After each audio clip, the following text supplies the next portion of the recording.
Now, America is inclined toward fascism. It has a propensity by its dominant philosophy and religion to uphold the fascist point of view.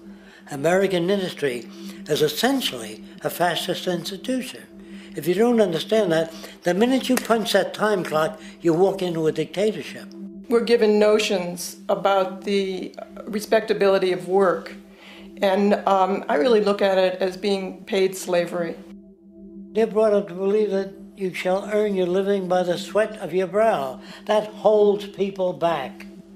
Freeing people from drudgery, repetitive jobs which make them ignorant. You rob them. In our society, that is a resource-based economy, machines free people. You see, we can't imagine that because we've never known that kind of world. If we look back at history, we see a very clear pattern of machine automation slowly replacing human labor. From the disappearance of the elevator man to the near full automation of an automobile production plant, the fact is, as technology grows, the need for humans in the workforce will continually be diminished.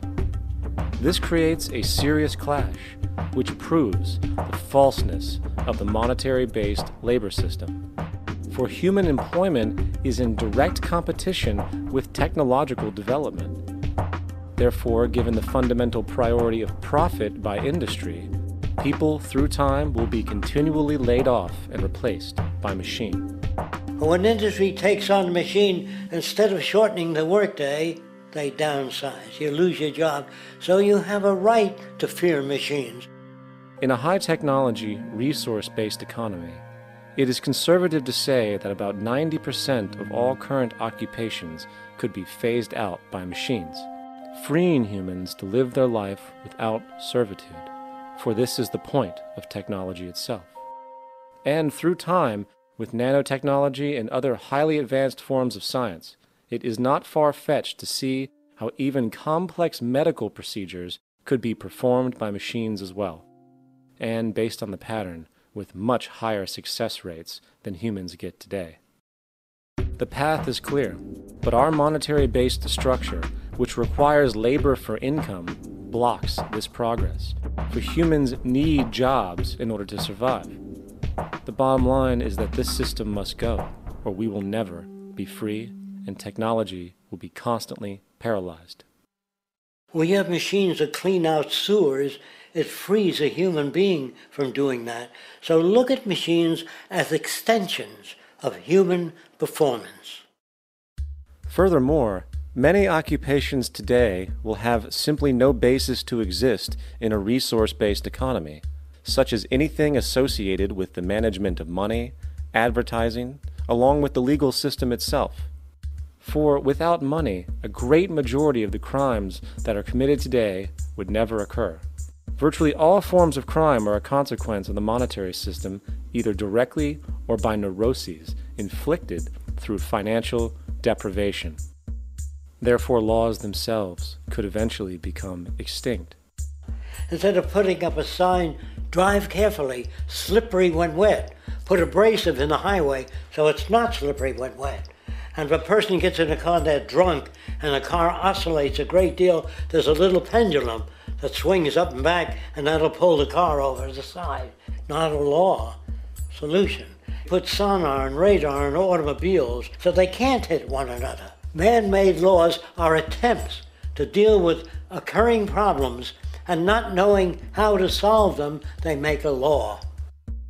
In the United States, the most privatized, capitalist country on the planet, it should come as no surprise that it also has the largest prison population in the world, growing every year. Statistically, most of these people are uneducated and come from poor, deprived societies. And, contrary to propaganda, it is this environmental conditioning which lures them into criminal and violent behavior.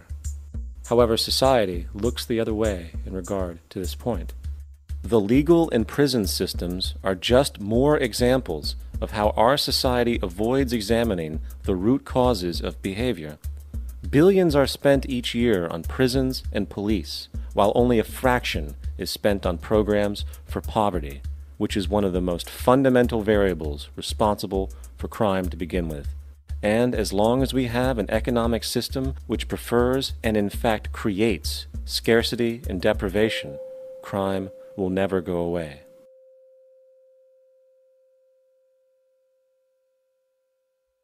If people have access to the necessities of life without servitude, debt, barter, trade, they behave very differently. You want all these things available without a price tag. Now then, you gotta have a price tag. Well, what'll motivate people? Man gets everything he wants, he just lay around in the sun. This is the myth they perpetuate. People in our culture are trained to believe that the monetary system produces incentive. If they have access to things, why should they want to do anything? They will lose their incentive. That's what you're taught to support the monetary system. When you take money out of the scenario, there would be different incentives, very different incentives.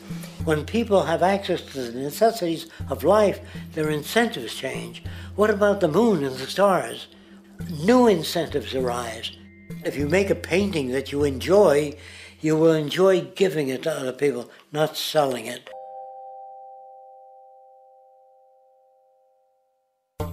I think most of the education that I've seen today is essentially producing a person for a job. It's very specialized. They're not generalists. People don't know a lot about a lot of different subjects.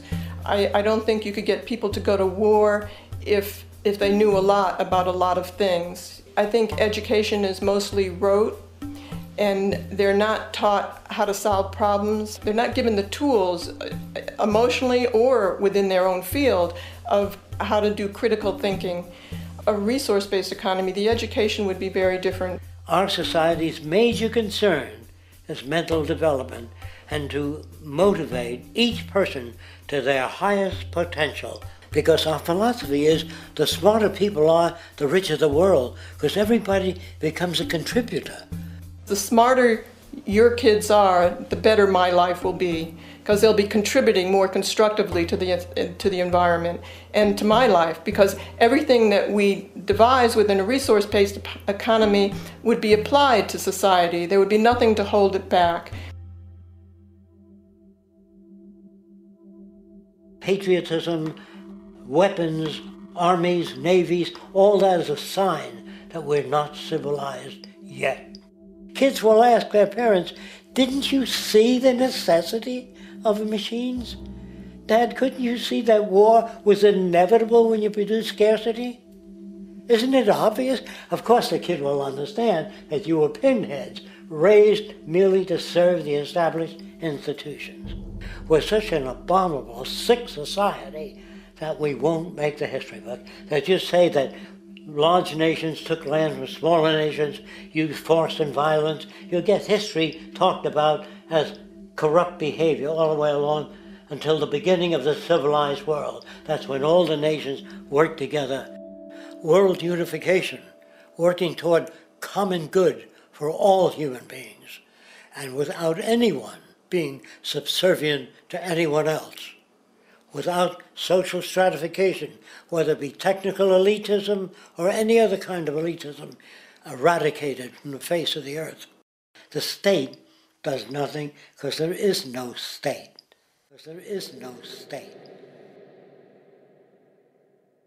The system I advocate, a resource-based global economy, is not perfect. It's just a lot better than what we have. We can never achieve perfection.